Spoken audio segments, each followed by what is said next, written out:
Hello, alam niyo ba guys? Nagluluto ako. Kung makikita niyo yung itsura ko, talagang haggard na haggard ako. Yung damit ko mayroon pang tilamsik.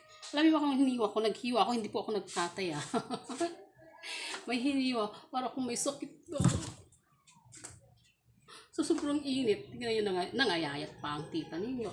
Alam niyo ba guys, ang ginagawa ko ngayon, ako po ay nagluluto na po. Yan.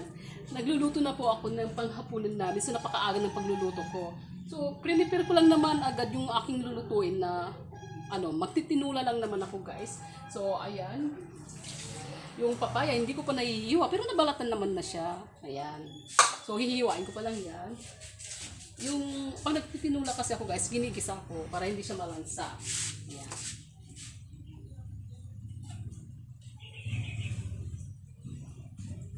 So, sayang kasi hindi ko siya nabidyuhan yung kung paano ako maggisa ng, ng manok. Na yung tinula na walang malalasahan, na lansa, hindi siya malansa talaga. So, kung makikita mo ako ngayon, di ba? Hindi pa ako nakakaligo niya, no? Matatanggal pa ba ito? Yung tilamsik sa aking dugo. Bahala na. Ibabad ko na lang. Lagyan ko na lang siya ng Clorox. So, dito ako nagluluto ngayon sa lutuan na ito.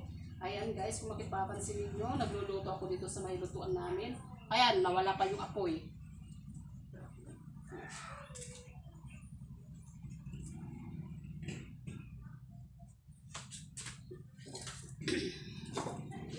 Wala kasi kaming maibili ng ng sa gasolina na kaming pang kaya kahoy na lang. Luluto ako sa kahoy.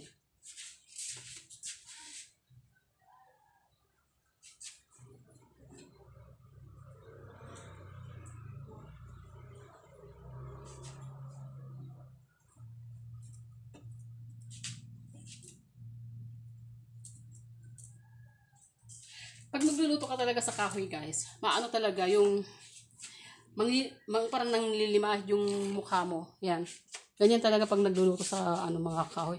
Pasensya na kayo guys kung yung background ko hindi maliwanag masyado. So pakita ko sa inyo yung aming lutuan ito. Ito yung pinaglulutuan namin ngayon. Yan. So marami siyang abo. Hindi ko pa natatanggal. Yung mga kahoy pinutol-putol namin sa maliliit. Kasi itong lutuan na ito ay maliliit. Pang uling lang siya. Siya? Double ba siya? Parang doble. Pwede sa uling, pwede sa kahoy. So ayan. Kaya medyo maliliit yung mga kahoy ang putol. So, ayan po guys. So, ang niluluto po ng inyong tita mga nagsuswimming na, karne ng manok. So, parang, ayun. So, nagisa ko na siya. Tapos, hindi ko pa nalalagyan ng papaya kasi pakukuluin muna natin. Ayan. So, yan. Medyo lumalakas na yung apoy guys. So, ang gagawin ko naman ngayon guys, hihiwain ko muna itong papaya. So, mamaya, pagkatapos magluto, maliligo na ako. Alam niyo ba guys, gusto ko rin sana i-video yung aking, about sa pagliligo sa labas. Kaso, ayaw tanggapin. Hindi tanggapin yung lolo natin dito ba sa ating Muayte. Kasi ba, nagtry ako isang beses about sa challenge na, yung naligo ako. Gusto ko maligo ng challenge. Siyempre, gusto ko magkaroon ng maraming views. Diba? Kasi naman, diba, gusto magkaroon ng maraming views, diba? Lalong-lalo na ako, pangarap ko. Kaya ako nagkaroon ng channel dahil pangarap ko. Yun nga, katulad ng mga ibang sumisikat na mga nagbablog. Yung kahit di naman ako magiging yung magkaroon lang ako ng income, tapos yung madagdagan naman sa income ko, para makabayad kami ng mga Alam niyo ba guys, marami kaming utang. Ayan, sa dami-dami ng utang namin. Utang ng asawa ko. Siyempre, utang ng asawa ko, utang ko na rin kasi mag-asawa kami. Ayun, parang lugmok kami sa utang. Kaya guys, nagbabaka sakali ako dito sa aking channel na, na baka sakali dito ako palarin. Magkaroon ng maraming views. Yun nga lang. Asaan ka pa? Yung views ko kunti lang. Akala ng mga marami na akong sinasahod dito. Pero sa totoo lang guys, wala pa. Marami nga akong sabi nila, dami ko na daw subscriber, pero di na, yung sahod ko, kunti lang. Minsan wala pa ako sinasahod sa isang buwan. Minsan nga, abot pa ng 5 buwan bago ako makatanggap ng sahod. Lalong-lalo lang na, ako, nagka-registrate itong aking channel. Kaya minsan naman, guys, please, mga idol, huwag nyo namang i-report itong aking pangkabuhayan. Alam nyo ba, itong aking channel, ginagawa ko siyang pangkabuhayan talaga, guys, sa totoo lang. Kasi nga,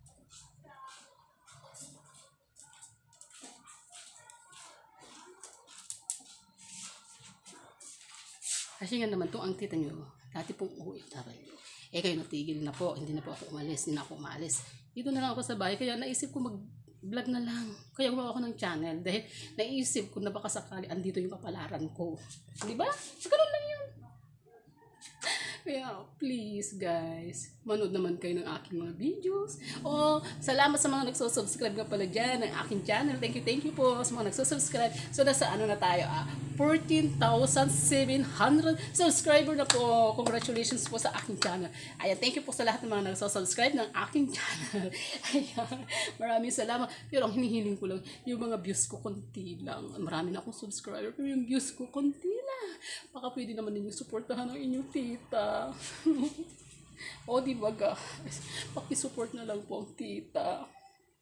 Para mas lalong masaya at mas lalong gaganahan sa pag-vlog, diba? O, so, ano lang, parang help nga rin sa akin ba? Sa aking channel. Kasi nga tingnan niyo ang tita ninyo. Buti nga hindi ako napapanot. Hindi ako napapanot, diba? Sa dami ng problema. Pero alam nyo guys, ang technique yan, hindi ko iniisip. Marami akong stress, marami akong problema, pero binabaliwala ko yan. Iniisip ko kung ano yung gagawin kong vlog. O, diba? Nagtry ako ng Lego challenge, kaso ayun na eh. Ano siya, nagiging yellow na siya. Pag yellow, di ba, wala naman sasahurin yun. Gusto ko yung kumikita, dumadami ang views, pero may sahod, di ba? Kaya try lang ako ng gagawin mga content. So yun lang po guys. So ayan, nagpapasalamat po ako sa lahat-lahat ng aking mga subscriber. Ayan, thank you po sa mga hindi pa po nakakapag-subscribe. Please po support, subscribe ng aking channel, Lady Bar Ilocanang Maldita po. Ayan, sa mga hindi pa po nakakapag-subscribe dyan, hello po. Sa mga nanonood o manunood pa lang ng aking mga videos, please po support and like and share na rin. At huwag skip ang mga ads. So yun lang po guys. Ayan. Alam niyo po guys, hindi pa ako nakakaligo. Maliligo pa kasi ako, kaya ganito, nagmamadali ako. Magsusundo pa ako ng anak ko. Susundin ko pa si Junior na sa school. So yun po. Thank you po. Maraming salamat po sa inyo lahat guys. Thank you. See you all sa aking live. Thank you guys.